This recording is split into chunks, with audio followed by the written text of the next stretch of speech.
Hello everybody, welcome back to the channel. If you haven't been here before, my name is Debbie and I read a lot of books, and I am currently reading the Inscrutable Paris Beaufont series by Sarah Noffke and Michael Anderle. I'm just about to start book 4 and there's 9 in here, so I thought I'd do it at 3, 6 and 9. Got you at a slightly different angle. I've gotten a new tripod which is extendable, so I'm trying out a new angle just slightly. Apparently it's supposed to be more complimentary to have it up, so let's have a look. So book 2 is The Mysterious Lost Child, and then book 3 is Unsuspecting Trouble. I am really enjoying the Paris. Because it jumps forward in like the Beaufont timeline, it is just kind of fascinating. Paris is like 20, 21. Multiple characters refer to it as being like 15 years since they've seen Liv and Stefan. So if you haven't watched my video on the first book of this series, go back and watch that, or if you want to you can watch this and then go back, but it makes more sense for you to watch that one before you go into this one, because there may be spoilers. Well, there will be spoilers for the first book. So in the first book we've met Paris Westbridge as she knew herself then. She lives with her Uncle John, and straight away I think both me and my dad, when he started reading, were just like, is this Uncle John, John of the Mall 7, you know? How has this worked? Because you are, as a reader, you are left in a bit of suspense because you don't know what's going on, because we are missing a gap from when Paris was born. My mind is just processing it all. So at the very end of book 1, a member of the staff at the Fairy Godmother College, because Paris is basically given the option of either go to jail or go to Fairy Godmother school, because she's a fairy, and so that she's just there going, well, I'd rather go to a college and learn about love than go to prison. But it feels like there might have been some kind of setup to get her to that position because of other stuff that has since come out, and it's just like somebody purposely wanted her at the Fairy Godmother College for protection. But yes, so we found out that her parents were missing, presumed dead by Paris, but then the other books imply that the parents are not dead. I was just thinking, Sarah Noffke and Michael Anderle, you know, our wonderful Sarah Noffke tiny ninja, she would not do that to us. She can't do that to us. She can't give us all of Liv and Sophia and then kill off Liv. Like, it doesn't make sense to me that she would kill off Liv. And so I was very relieved to find out that no, they're just missing. And so you get the full story on what Liv and Stefan did to protect their child. So after Paris knowing herself as Paris Westbridge for the majority of her life due to a protection spell, we then find out that she is actually Guinevere Paris Beaufont. At the very end of book 1, one of the professors at the Fairy Godmother College leaks this information, because that professor is not under part of the protection spell, so she's allowed to say who Paris is. The thing is though, that professor was not a good one. She was a bad one. And she thought that that information about Paris's history and the fact that she's not a full fairy, and in fact she was born to 2 magicians, would get her kicked out of the college.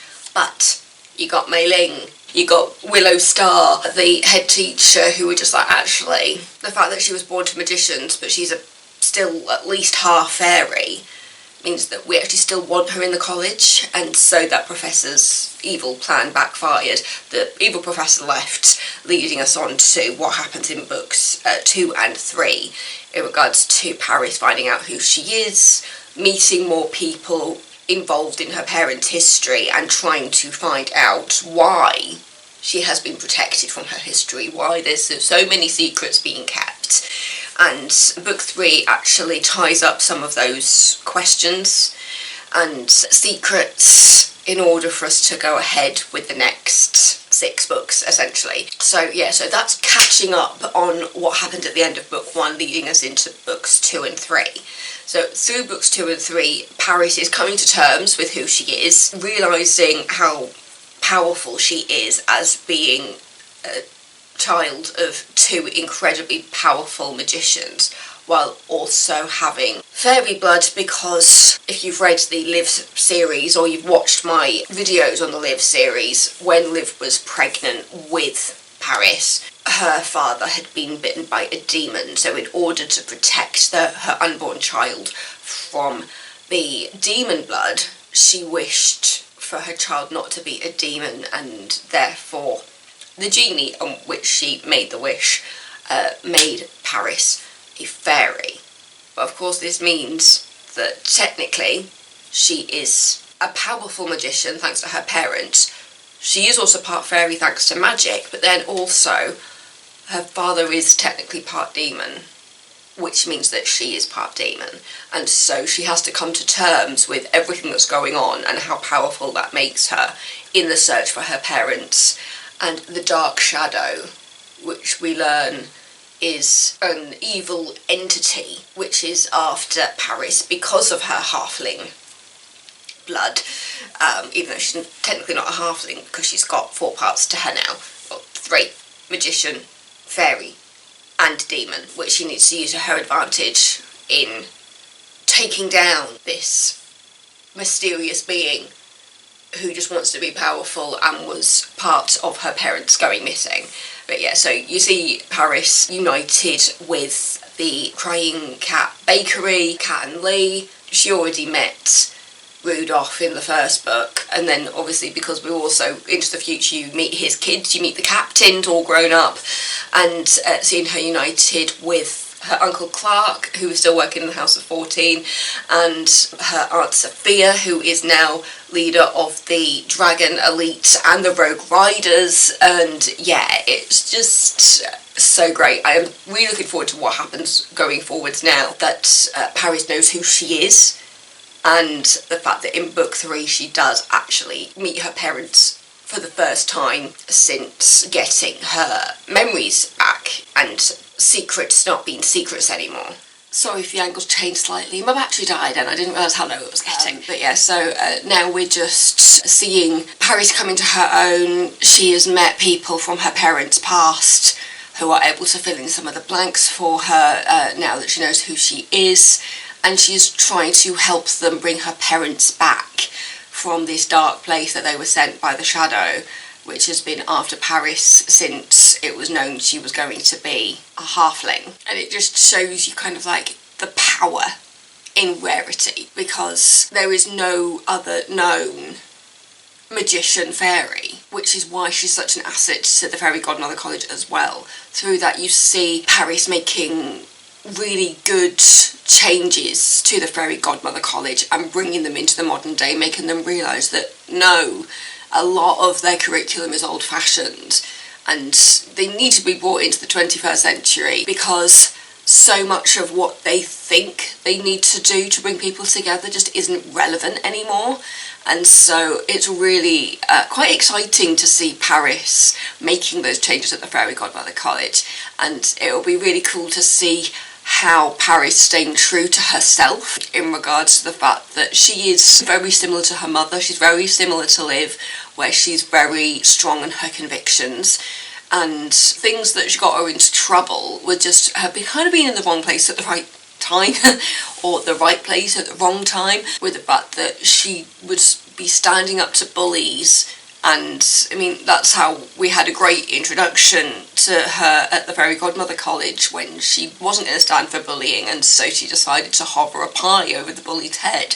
Which just like, I'm going to give you one more chance, and the bully was just like, no, and so she gets a pie to the face. And then Paris realising how that behaviour affects other people as well, because just like, yeah, you got a bully, but at the same time, the good person that made that pie now needs to remake that pie.